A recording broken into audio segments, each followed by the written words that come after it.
तो थोड़ी देर और भी सुनिए, समय तो बहुत ज्यादा हो चुका है, लेकिन आधा पौन घंटे में सुनाऊंगा, ज्यादा नहीं सुनाऊंगा। कल फिर दिन के सत्र में समय मिलेगा तो ज्यादा सुनाऊंगा। इसलिए आप लोग बिल्कुल सावधान होकर, सजग होकर सुने। जब मैं मैट्रिक में पढ़ता था हाई स्कूल में, तो उपनिषद का 4 वाक्य मैंने पढ़ा था। हमको हाई स्कूल के शिक्षक ने पढ़ाया था, वो अभी भी याद है। उसी की व्याख्या मैं आपके सामने करता हूं, क्योंकि बहुत गहरी व्याख्या, वेदांत का व्याख्यान, उपनिषद का व्याख्यान शायद आप नहीं समझ सकेंगे, क्योंकि इसमें बहुत सारी कक्षाओं के विद्यार्थी हैं। कोई पहली कक्षा का विद्यार्थी होगा, कोई दूसरी कक्षा का, कोई 5वीं कक्षा का, कोई मैट्रिक का होगा, और एमए का तो बहुत कम होगा। इसलिए जब आप मकान की छत पर जाते हैं तो कैसे जाते हैं? डायरेक्ट तो नहीं जाते हैं। मकान की छत पर जाने के लिए सीढ़ियां होती हैं, और आप क्या करते हैं, चाहे छोटा बच्चा हो, चाहे महिला हो, चाहे पुरुष हो, पहली सीढ़ी पर पैर रखता है, उसके बाद दूसरी सीढ़ी पर, तीसरी सीढ़ी पर, चौथी सीढ़ी पर, 5वीं सीढ़ी पर, 6वीं सीढ़ी पर, 7वीं सीढ़ी पर, या 11वीं 12वीं जितनी सीढ़ियां होती है, सभी सीढ़ियों पर पैर रखते हुए व्यक्ति कहां चला जाता है? छत पर चला जाता है। भगवान ईश्वर को पाने के लिए आप लोग प्रवचन कथा सुन रहे हैं। वो भगवान परमात्मा ईश्वर कहीं बाहर नहीं, आप सबके अंदर बैठा हुआ है, और वो छत है, वहां पहुंचना है। वहां तक पहुंचने के लिए कथा सीढ़ी है, संत का दर्शन, संत का प्रवचन, ये सीढ़ी है। इसके माध्यम से वो आप जा सकते, दूसरा कोई उपाय नहीं है। सीढ़ी साधन है और छत साध्य है। ये माइक साधन है और बोलने वाला मैं साध्य हूं। बिना साधन के कोई यात्रा नहीं कर सकता। यदि यात्रा आप करते हैं तो बस से यात्रा करते हैं तो बस में बैठना पड़ता है। बस क्या साधन है? ट्रेन क्या साधन है? हवाई जहाज क्या साधन है? साइकिल क्या साधन है? मोटरसाइकिल क्या साधन है? ये सब यात्रा के साधन है। और माइक बोलने का साधन है, थाली खाने का साधन है, मकान रहने का साधन है, पेन लिखने का साधन है। ये सारे साधन कहलाते हैं। ऐसे ही परमात्मा, सत्य, ईश्वर, अनेक उसके नाम है। एकम सद विप्रा बहुधा वदन्ति, सत्य एक है, उसके अनेक नाम है। अद्वैत साहब ने भी भक्ति की, वेदांत की भी चर्चा की, बहुत अच्छी चर्चा की, और हमारे प्रति बहुत आस्था है इनकी, गुरु की प्रति, गुरु की तरह आस्था इनकी है। तो आइए, शांति को पाने के लिए साधन की जरूरत है। तो मैं बिल्कुल साधारण बात बताना चाहता हूं जो आप समझ सकेंगे। एमए क्लास की बात नहीं बताऊंगा, यद्यपि मैं एमए क्लास की बात भी जानता हूं। मैं दार्शनिक भी हूं, मैंने पुस्तकें भी लिखी है, और मेरा प्रवचन यूट्यूब पर भी जाता है। इधर तो आपके कैमरे में रिकॉर्ड हो रहा है प्रवचन सभी संतों का, और मेरा भी मोबाइल लगा हुआ अलग से, और यूट्यूब पर मेरा प्रवचन जाता है।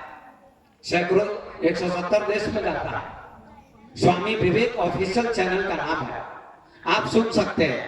माता बहन एक दूसरे को जगा दीजिए, सोइए नहीं, देखिए सब सो रही है, जाग के सुनिए, जाग के सुनिए। और रात में जो गीत चलता है विवाह का, तो 2-2 बजे रात को इलायची दाना खा खा के सब जाग पाती है। वहां नींद कहाँ आती है?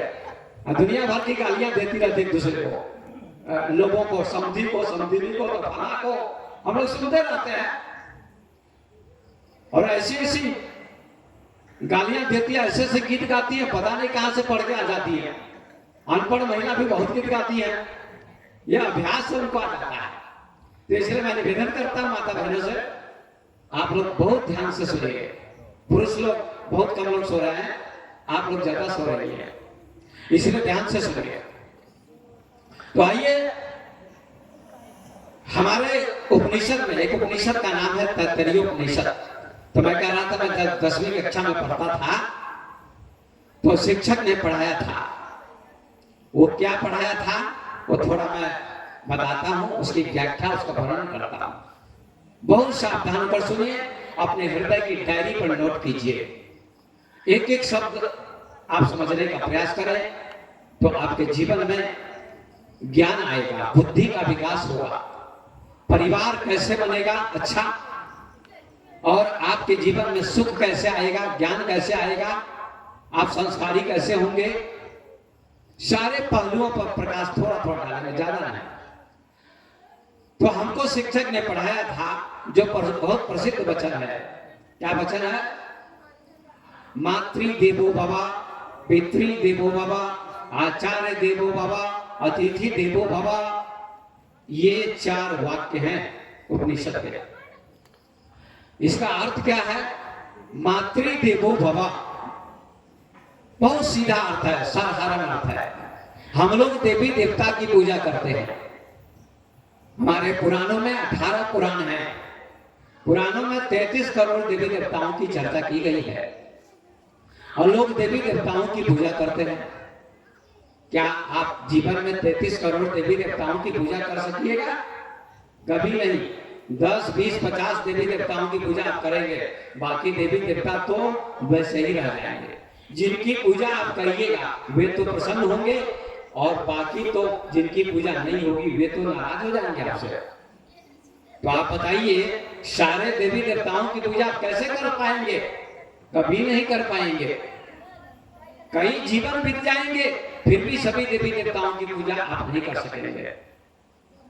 तो उपनिषद के ऋषि ने सीधा सा उपाय बता दिया कि 33 करोड़ देवी देवताओं की पूजा करने की जरूरत नहीं है। यदि आप 4 देवताओं की पूजा कर लेते हैं तो सारे देवता प्रसन्न हो जाएंगे, सबकी पूजा करने की जरूरत नहीं है। 4 देवता की पूजा कर लीजिए। जैसे पेड़ की जड़ में पानी दे दीजिए तो पत्ते पत्ते पर पानी देने की जरूरत नहीं है क्या? नहीं। बोलिए है या नहीं? नहीं है। केवल जड़ में पानी दे दीजिए तो पत्ते पत्ते में पानी चला जाएगा, पूरा पेड़ हरा भरा हो जाएगा। इसी प्रकार से 4 देवताओं की पूजा कर लेने से, 4 देवी देवता कौन है? 4 देवता कौन है? जड़ हैं, और बाकी जो हैं वो पत्ते हैं, उनमें जाने की जरूरत नहीं। तो हमारे ऋषि क्या कहते हैं? मातृ देवो भव, माता देवता है। माता क्या है? देवता है। कितना सुंदर बताया ऋषि, बताते उपनिषद में। माँ देवता है। देवी देवता लोग कहते हैं ना, तो माँ देवता का मतलब देवी कहिए ना, स्त्री है माँ, इसलिए देवी। तो माँ क्या है? प्रथम देवता या देवी है। देवता किसको कहते हैं? देवता किसको कहते हैं? जो आपके घर में देवता है उसको देवता आप लोग कहते हैं। क्या उससे कभी बातचीत हुई है? नहीं हुई है। क्या आपने आंखों से देखा है? नहीं देखा है। ये बता दिया पंडित पुरोहितों ने कि ये देवता है, इनकी पूजा करो, तो आप पूजा करते हैं। ये मान्यता है। ये क्या है? सामाजिक मान्यता है। लेकिन माँ तो दिखाई पड़ती है ना। माँ को देवता क्यों कहते हैं, देवी क्यों कहते हैं? माँ को इसलिए देवी कहते हैं। देवता का क्या अर्थ होता है? देवता का अर्थ होता है देने वाला। देवता का क्या अर्थ होता है? देने वाला। सूरज भी देवता है, प्रकाश देता है। यदि सूरज का प्रकाश न मिले तो दुनिया नहीं चलेगी। हवा नहीं मिले तो आप जीवित नहीं रहेंगे। पानी नहीं मिले तो आप जीवित नहीं रहेंगे। पानी भी देवता है, और पेड़ पौधे भी देवता हैं। पढ़े लिखे लोग जानते हैं पेड़ पौधों से क्या मिलता है? फल मिलता है। अभी आम के फल लगे हुए हैं। 3 चीजें मिलती है पेड़ पौधों से: फल, लकड़ी और छाया। इसीलिए पेड़ पौधा क्या है? देवता है, फल देते हैं। लेकिन ज्ञान उससे नहीं मिलता, पर देवता है, देता है। और ऑक्सीजन उससे मिलता है। ऑक्सीजन, यदि पेड़ पौधे नहीं होंगे तो आप श्वास नहीं ले पाएंगे। गंदी वायु, गंदी हवा पेड़ पौधे ले लेते हैं। गंदी हवा का नाम क्या है? Carbon dioxide. और अच्छी हवा का नाम क्या है? बोलिए आप लोग पढ़े लिखे लोग। ऑक्सीजन। अच्छी हवा का नाम क्या है? ऑक्सीजन। हम लोग सांस लेते हैं, इसका नाम ऑक्सीजन। और गंदी हवा लोग छोड़ते हैं, उसका नाम है कार्बन डाइऑक्साइड। वो सब पेड़ पौधे ले लेते हैं और इसके बदले पेड़ पौधे ऑक्सीजन देते हैं, इसलिए पेड़ पौधे भी देवता है। आइए, अब माँ कैसे देवता? ये तो प्राकृतिक देवता है। अब माँ देवता है। माँ ने जन्म दिया। माँ ने क्या दिया?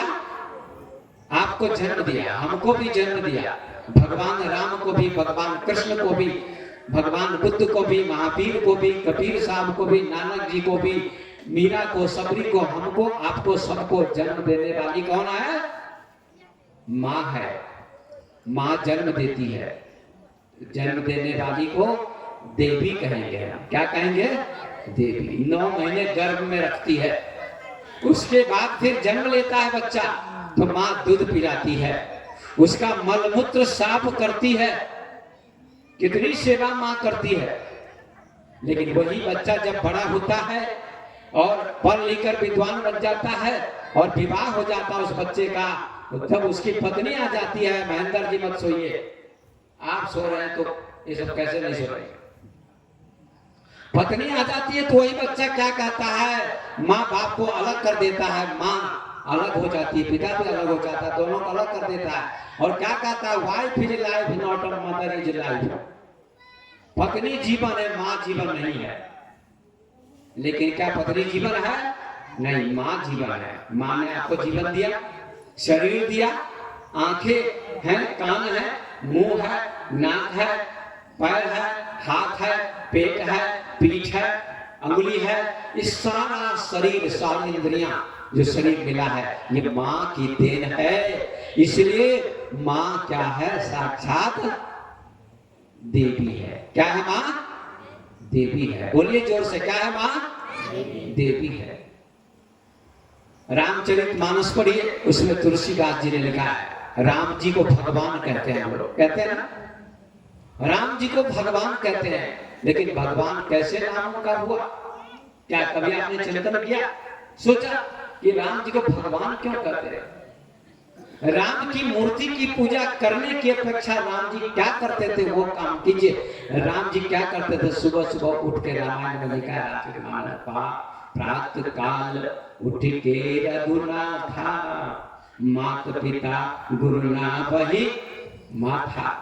सुबह सुबह उठकर राम जी माता कौशल्या को, पिता दशरथ को और गुरु वशिष्ठ को, तीनों को सिर झुका के प्रणाम करते थे। सिर झुका के कैसे प्रणाम करते थे? ये सिर माथा झुका के। आजकल के बच्चे पढ़ लिख के आते तो शर्माते हैं प्रणाम करने में, प्रणाम करने में शर्माते हैं। एक लड़का आया पढ़ के, एमए करके, इंग्लिश जानता था, और इसी गांव का लड़का रहा होगा, रवाही गांव का, मान लीजिए। माँ पढ़ी लिखी नहीं थी, पिता पढ़ा लिखा नहीं था, लेकिन मेहनत करके, परिश्रम करके, फटी धोती, फटा कुर्ता पहन के, हल चला के बेटे को एमए करा दिया। और जब एमए करके बेटा आया तो माँ को क्या कहता है? Please come here mother.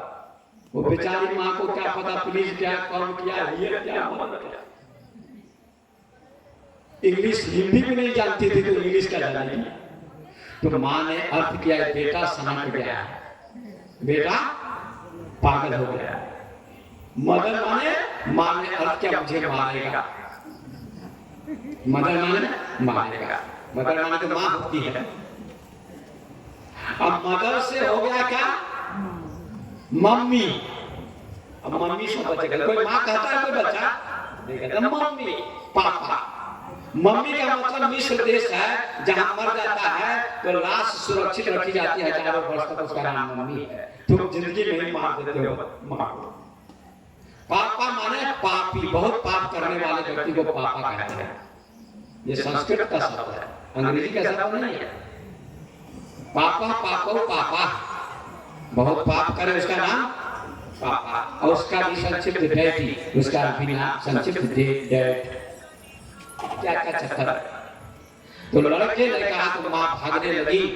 उसने कहा माँ नहीं समझती तो फादर तो समझे। तो पिता को कहता प्लीज कम हियर फादर, वो भी नहीं समझे। उन्होंने क्या अर्थ किया? फादर माने मुझे फाड़ देगा। जैसे कुल्हाड़ी लकड़ी को फाड़ती है ऐसे मुझे फाड़ देगा। बोलो सतगुरुदेव की, मुझे फाड़ देगा। जोर से बोले, बोलो सतगुरुदेव की। तो मुझे फाड़ देगा। तो पिता भी भागने लगे। पिता ने कहा ये पागल हो गया लड़का, पता नहीं कौन सी विद्या पढ़ गया। तो अरे वो मूर्ख था, पढ़ा लिखा तो था, लेकिन उसको हिंदी में बात, इंग्लिश में बात नहीं करनी चाहिए। देहाती भाषा में बात करता तो माँ समझती, पिता समझते। ये उसको पढ़ाई का घमंड था। घमंड नहीं करना चाहिए। हम लोग पढ़े लिखे, ये भी पढ़े लिखे, हम भी बीए किए हुए हैं, संस्कृत से आचार्य किए हुए हैं, फिर भी माता पिता के सामने झुकते थे।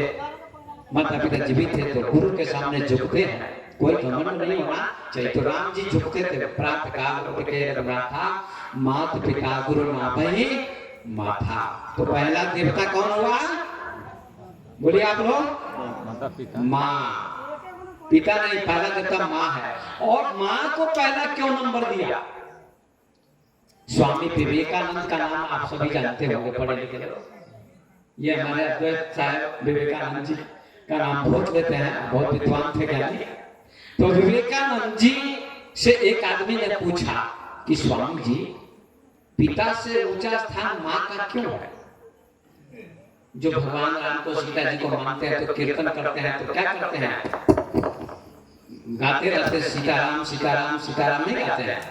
गाते रहते हैं, बहुत सुंदर गाते हैं। हम भी गा लेते हैं, भजन हम बहुत जानते हैं, भागवत कथा भी मैं करता, तो गाते रहते हैं, बहुत अच्छा गाते हैं। सीताराम भजहु यही देहिया में। अब कभी पंक्ति के लिए जुटा देते हैं। सतनाम जपहु यही देहिया में। गाइए सभी लोग। सतनाम जपहु यही देही। ताली बजा बजा के गाइए तब हाथ पवित्र होगा। ये अभी ना ताली बजाइएगा तो अगले जन्म में जानवर हो जाएगा व्यक्ति, क्योंकि जानवर को हाथ नहीं मिलते हैं। हम नहीं, शास्त्र कहते हैं। रामचरितमानस पढ़िए, उसमें लिखा सिर नहीं झुकाएगा गुरु के चरणों में तो उसका सिर व्यर्थ है। प्रणाम नहीं करेगा हाथ से तो अगले जन्म में हाथ नहीं मिलेंगे। हाथ किसको नहीं मिल रहे हैं? गाय को, बैल को, भैंस को, बकरी को हाथ है? बोलिए आप लोग। नहीं है। क्या केवल पैर है? वो चाह के ताली नहीं बजा सकते। बजा सकते ताली नहीं, लेकिन आप तो ताली बजा सकते हैं। ताली बजा के गाइए। सतनाम जपहु यही देहिया में। सतनाम यही देहिया में, यही देहिया में, यही। गाइए गाइए गाइए, शर्माइए मत। गुरु के नाम भजहु यही देहिया में। गुरु के नाम सीताराम भजहु यही देहिया में। सीताराम भजहु यही देहिया। तो आइए, क्या कहते हैं? माँ देवता।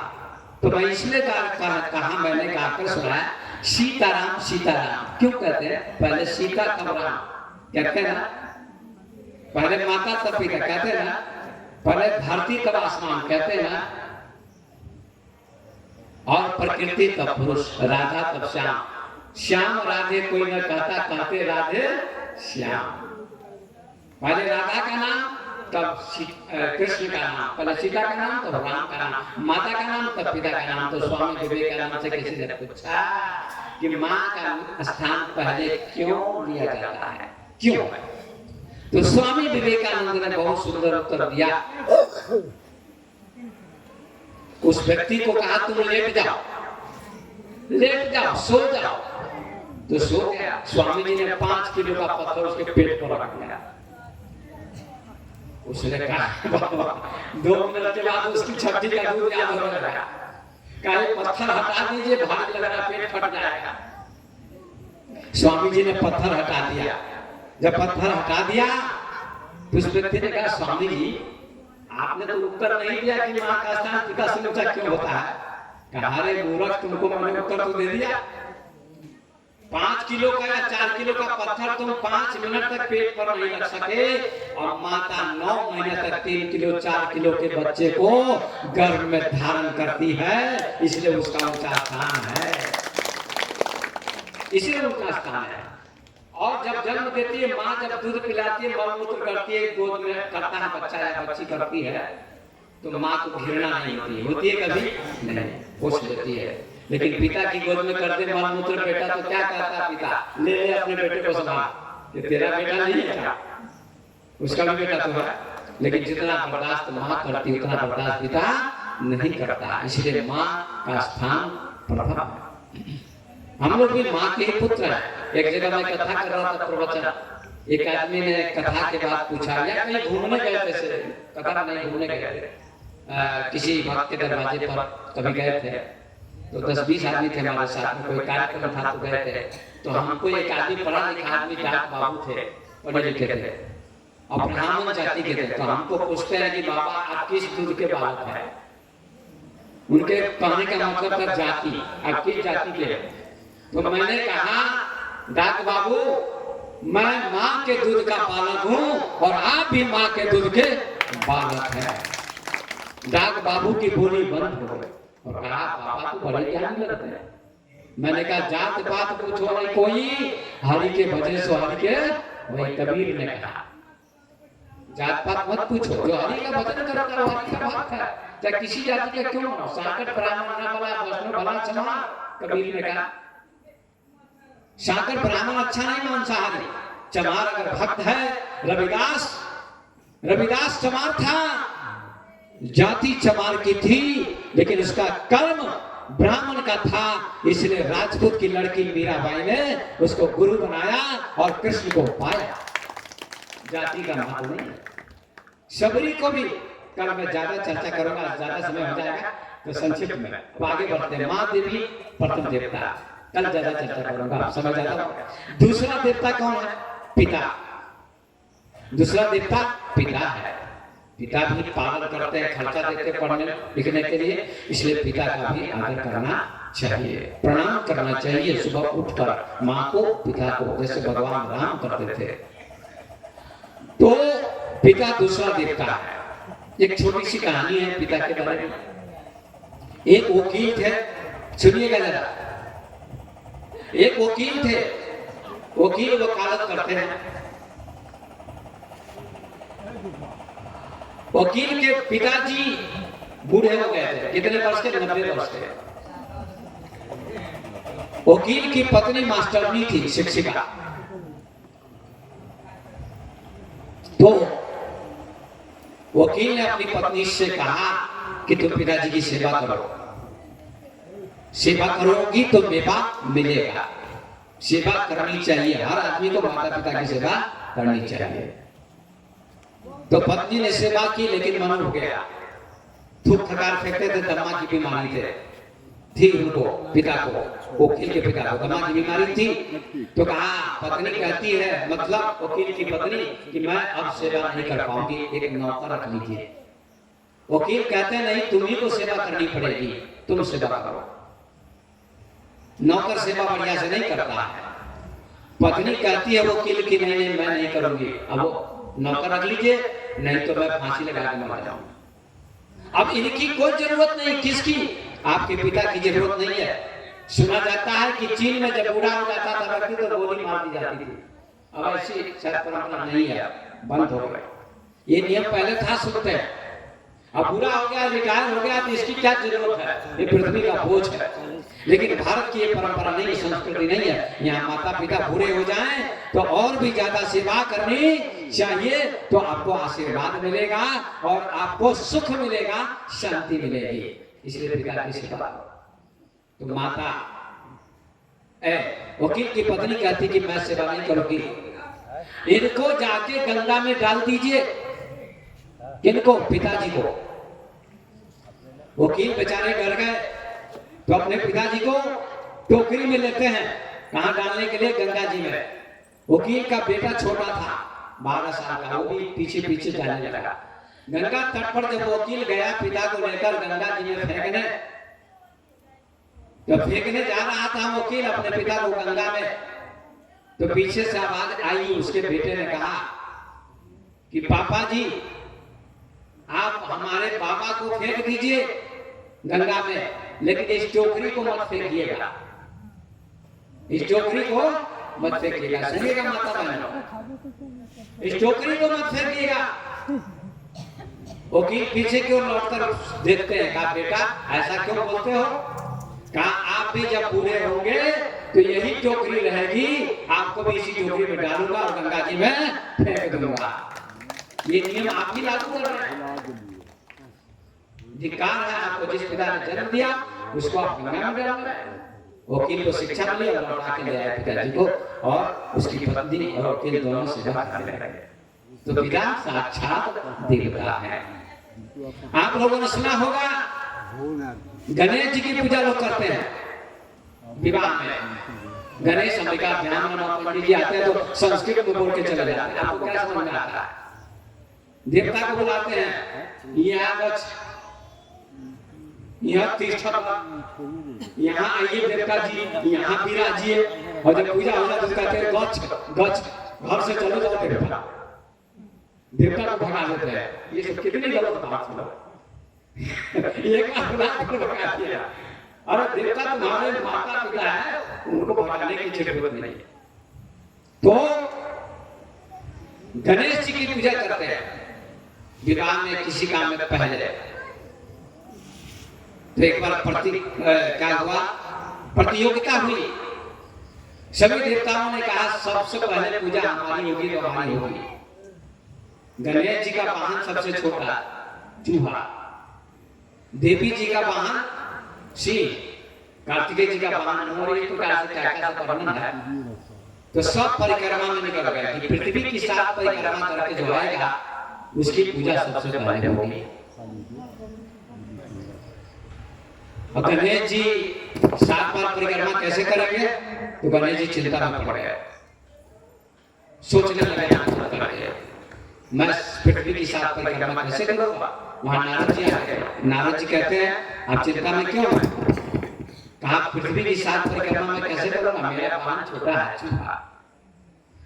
नारद जी कहते हैं आपको 7 बार पृथ्वी की परिक्रमा करने की जरूरत नहीं है गणेश जी।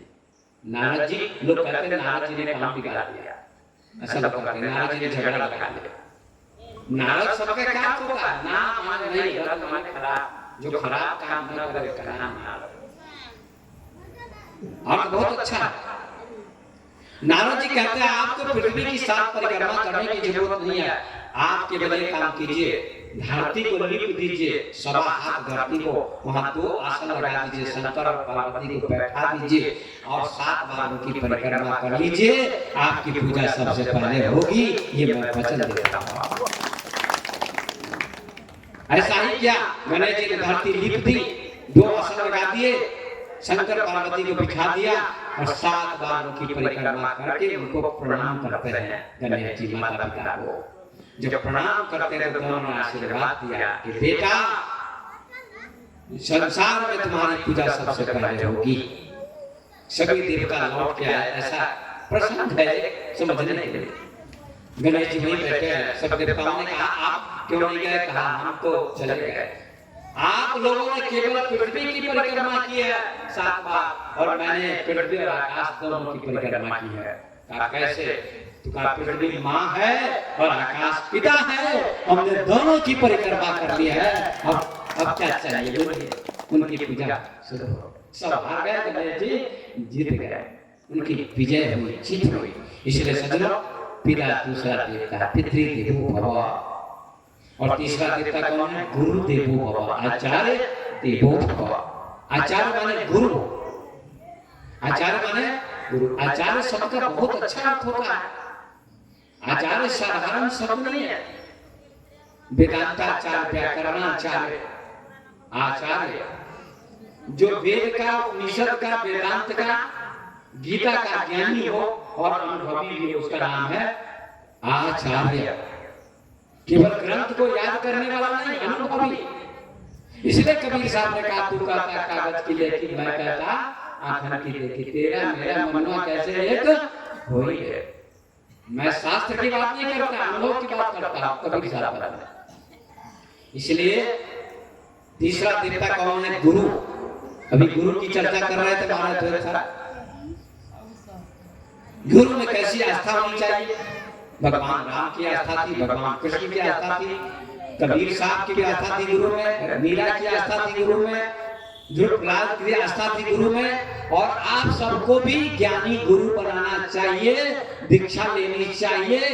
कितनी माताएं बिना कंठी की है माला किया, कितनी कंठी वाली है, बिना कंठी वाली माताएं, बिना जो भक्त माताएं नहीं है, जिन्होंने कंठी नहीं ली है, दीक्षा नहीं लिया है, गुरु नहीं स्वीकार किया है, वे सब हाथ उठाएं। हाथ उठाइए तो कितनी माताएं ऐसी हैं जिन्होंने गुरु नहीं बनाया? हाथ उठाइए, कोई शर्म करने की बात नहीं। हाथ उठाइए। और जो गुरु बनाए सो हाथ उठाइए, जो गुरु बनाए हैं। हाँ, ये सब गुरु बनाए हैं। हाँ, सही बोले प्रभुनाथ जी। शिव गुरु को आप गुरु मानते हो, इसका मतलब गुरु बनाए नहीं। शिव जी गुरु नहीं, शिव जी भगवान है। शिव किसको कहते हैं आप लोग नहीं समझते हैं। शिव नाम है आत्मा का, कल्याण का। हमारे शरीर में आत्मा तो जीवित है, और आत्मा निकल जाएगी तो मर जाएंगे। हमारे अंदर जो आत्मा है उसी का नाम शिव है। और जब तक आत्मा है तब तक हम कोई काम करते हैं, खाते हैं, पीते हैं, पढ़ते हैं, लिखते हैं, भोजन बनाते हैं, दुकान करते हैं, व्यापार करते हैं, उसी का नाम शिव है। और उस आत्मा को, शिव को बताने वाले ये शरीर वाले गुरु होते हैं। हम लोग उस आत्मा को बताते हैं, संत महात्मा बताते हैं। इसलिए इस गुरु को बनाना चाहिए, ये गुरु बनाना पड़ेगा। क्योंकि भगवान राम ने भी गुरु बनाया, वशिष्ठ जी को भगवान कृष्ण ने भी गुरु बनाया, सनातनी को, सबने गुरु स्वीकार किया। अब बताइए, आपका बच्चा पढ़ता है तो गुरु बनाता है कि नहीं बनाता है स्कूल में? बोलिए माता बहन, बनाता है। स्कूल में शिक्षक गुरु होते हैं कि नहीं? पढ़ाने वाले गुरु होते, पढ़ाते हैं। उनके बिना शिक्षा नहीं मिलेगी बच्चों को। ऐसे ही हम ये और संत महात्मा जो विद्वान ज्ञानी हैं, उनकी शरण में जाइए और उनसे दीक्षा लीजिए, ज्ञान लीजिए और अपना कल्याण कीजिए। अन्यथा आपका कल्याण होने वाला नहीं है बिना गुरु के। तुलसीदास जी कहते, चाहे ब्रह्मा बन जाओ, चाहे शिव बन जाओ, लेकिन बिना गुरु के कल्याण आपका होने वाला नहीं है। बिना गुरु भवन तरह कोई, जो विरंच शंकर सम कोई। बिना गुरु के कोई सागर पार नहीं करेगा। अगर आपको सागर पार करना है, नदी पार करनी बहुत बड़ी, तो आपको नाव में बैठना पड़ेगा, जहाज में बैठना पड़ेगा, पानी के जहाज में, समुद्र को पार करने के लिए। लेकिन जहाज को चलाने वाला कौन है? नाव को चलाने वाला कौन है? आप लोग बताइए, कौन चलाता है? कौन चलाता है बताइए, उत्तर दीजिए।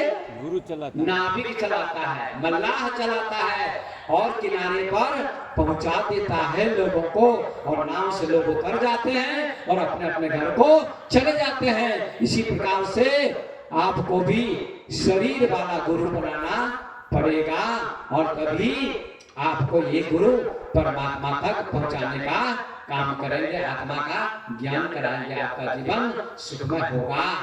इसके गुरु की शरण में आपको जाना पड़ेगा। तो तीसरा है गुरु आचार्य देवो भव।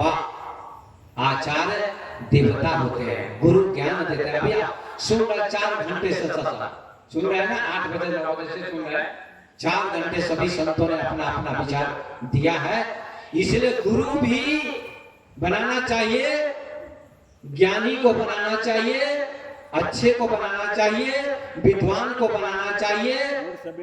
हमारे ये प्रभुनाथ जी कह रहे थे, कुछ मैं सुन रहा था वहीं से, एक पद गा रहे थे कि ऐसे गुरु आते हैं, पहले कनपुर का गुरु आते थे और कहते थे गुरु मिट की गुड़ मिट, ऐसा पूछते थे। सिख होना पड़ेगा, क्या कहते थे पहले पंडित जी सब? सिख होना पड़ेगा। सिख माने क्या होता है? सिख माने सीखना, शिक्षा।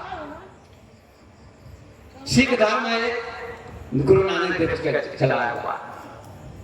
गुरु मीठ होता है, मीठा। गुड़ तो मुंह में जाएगा, पेट में चला जाएगा, मल बन जाएगा, मल बन जाएगा। लेकिन गुरु का ज्ञान सबसे मीठा है, और इस ज्ञान को आप प्राप्त करेंगे, सुनेंगे, तो आपके जीवन में बुद्धि आएगी, विवेक आएगा, बुरा कर्म नहीं करेंगे, अच्छा कर्म करेंगे, चोरी नहीं करेंगे, डकैती नहीं करेंगे, शराब नहीं पिएंगे, मांस नहीं खाएंगे, और मछली नहीं खाएंगे, बीड़ी नहीं पिएंगे, सिगरेट नहीं पिएंगे। ये ज्ञान आपको गुरु से मिलता है, इसलिए गुरु करना चाहिए, गुरु की शरण में जाना चाहिए। इन बुराइयों से आपको छुड़ाने का काम गुरुदेव करते हैं। तो तीसरा कौन है देवता? गुरु है। आचार्य देवो भव। आचार्य की शरण में जाओ, गुरु की शरण में जाओ, तो तुम्हारा कल्याण होगा। मिलता है सच्चा सुख केवल गुरुदेव तुम्हारे चरणों में, ऐसा लिखा है। गुरु के चरणों में सच्चा सुख मिलता है। गुरु ही आपको संस्कार देते हैं, और शिक्षक जो पढ़ाते हैं वो भी संत की शरण में आते हैं, ज्ञानी की शरण में आते हैं। इसलिए सिकंदर जी ने और माला, इन दोनों की तरफ से जो सत्संग हुआ है, जो लोग भक्त नहीं है, और यदि यहाँ 10-20 भक्त बन जाते हैं संतों के द्वारा, इस कथा के द्वारा, तो फिर दोबारा संतों को, हम लोगों को आने का मौका मिलेगा, और गांव भी पूरा भक्त बन जाएगा। 50-60 भक्त बन जाएंगे तो गांव आपका वृंदावन बन जाएगा, अयोध्या बन जाएगा, काशी बन जाएगा, और उस काशी में जाने की जरूरत नहीं पड़ेगी, यही गांव आपका वृंदावन बन जाएगा। क्योंकि जहाँ राम तहाँ अवध निवास हो, जहाँ संत तहाँ तीर्थ वास हो। ये तीर्थ लगा हुआ है, जहाँ संत का आगमन होता है वह घर तीर्थ बन जाता है, वह घर तीर्थ बन जाता है। अभी सिकंदर जी का माला का घर क्या बना हुआ है? तीर्थ बना हुआ है। संतों का आगमन तीर्थ कहलाता है, तीर्थ है। तो कबीर साहब भी कहते हैं, तीर्थ गए फल एक है, संत मिले फल चार, सदगुरु मिले अनेक फल, कहे कबीर विचार। तो संत के पास आप बैठेंगे तो आपका बच्चा भी अच्छा बनेगा, ध्रुव बनेगा, प्रहलाद बनेगा, नानक बनेगा, कबीर बनेगा, विवेकानंद बनेगा, शंकराचार्य बनेगा। और लड़की अगर होगी तो क्या बनेगी? मीरा बनेगी, सबरी बनेगी, मदालसा बनेगी, गार्गी बनेगी, सीता बनेगी, और राधा बनेगी। ऐसी बेटी को जन्म देने की क्षमता आप में होनी चाहिए। जब आप भक्त बनेगा माँ, और पिता भक्त बनेंगे, तो बेटा बनेगा ध्रुव प्रहलाद की तरह, और बेटी बनेगी राधा और सीता और सबरी की तरह आपकी बेटी बनेगी। तो आपका परिवार धन्य हो जाएगा, सफल हो जाएगा, अच्छा हो जाएगा, और माता पिता का नाम भी उज्जवल होगा, अच्छा होगा। ऐसे बेटे से, हम लोगों से हमारे माता पिता का नाम उजागर हो रहा है। कुलम पवित्र जननी का, इनके भी माता पिता का नाम उजागर हो रहा है। बाबा राम केवल जी हैं, प्रभुनाथ जी, सारे संत महात्मा हैं, ये भी, हम लोग भी माता पिता के पुत्र हैं। हम लोग माता पिता के नाम को उजागर कर रहे हैं। माता बहनों और भाइयों, अंतिम शब्द कहते हुए यही निवेदन करूंगा कि आप दशरथ बनिए, कौशल्या बनिए, आप देवकी बनिए माँ, और पिता वसुदेव बने, तो आपके गर्भ से कृष्ण और राम, बुद्ध और महावीर और कबीर और नानक, मीरा और सबरी जैसे पुत्रों का, पुत्रियों का जन्म होगा। तो आपका कुल भी पवित्र हो जाएगा, आपका गांव भी पवित्र हो जाएगा, आपका जीवन भी पवित्र हो जाएगा। इसलिए आचार्य तीसरा देवता है, और अतिथि चौथा देवता है। कोई भी अतिथि आपके घर पर आ जाए, उसकी सेवा करो, उसको भोजन दो, भूखे को भोजन, प्यासे को पानी, नग्न को वस्त्र, रोगी को दवा, अशिक्षित को शिक्षा। ये ही पूजा है, सबसे बड़ी पूजा। जीव दया और आत्म पूजा, सदगुरु भक्ति देव नहीं दूजा। जीवों पर दया करो, हिंसा मत करो, ये सबसे बड़ा धर्म है। जहाँ दया तहाँ धर्म है। कबीर साहब का धर्म किसको कहते हैं? हिंदू मुसलमान धर्म नहीं है, दया का नाम ही धर्म है। जहाँ दया तहाँ धर्म है, जहाँ लोभ तहाँ पाप, जहाँ क्रोध तहाँ काल, जहाँ क्षमा तहाँ पाप। अब अपनी वाणी को मैं विराम दे रहा हूँ, समय हो चुका है। तो 4 देवताओं की मैंने थोड़ी सी व्याख्या की। पौन घंटा हो गया होगा लगभग। मातृदेवो भव, पितृदेवो भव, आचार्य देवो भव, अतिथि देवो भव, ये 4 देवता हैं। इन 4 देवताओं की आप पूजा करें, इनका आदर करें, तो आपका जीवन सुखद होगा, सफल होगा और आपके जीवन में शांति आएगी और आपका जीवन महान होगा। इन्हीं शब्दों को कहते हुए अपनी वाणी को मैं विराम देता हूँ। कल के सत्र में फिर दूसरी चर्चा आपको सुनाऊंगा। और हमारे सिकंदर जी, माला, उन दोनों को धन्यवाद। और उनके सास ससुर भी जीवित है, सास ससुर भी जीवित है उनके। अच्छा, तो उनके सास ससुर को सबको धन्यवाद। और महेंद्र जी जो उनके पिता हैं माला के, इन्होंने बहुत जोर देकर बुलाया, संतों को बुलाया, तो माला ने और सिकंदर ने, तो आप सभी धन्यवाद के पात्र हैं। और इन्हीं शब्दों को कहते हुए आपको शुभकामना देते अपनी वाणी को विराम देता हूँ। पूरी सदगुरुदेव की, संत समाज की, भक्त समाज की, नगर बस्ती की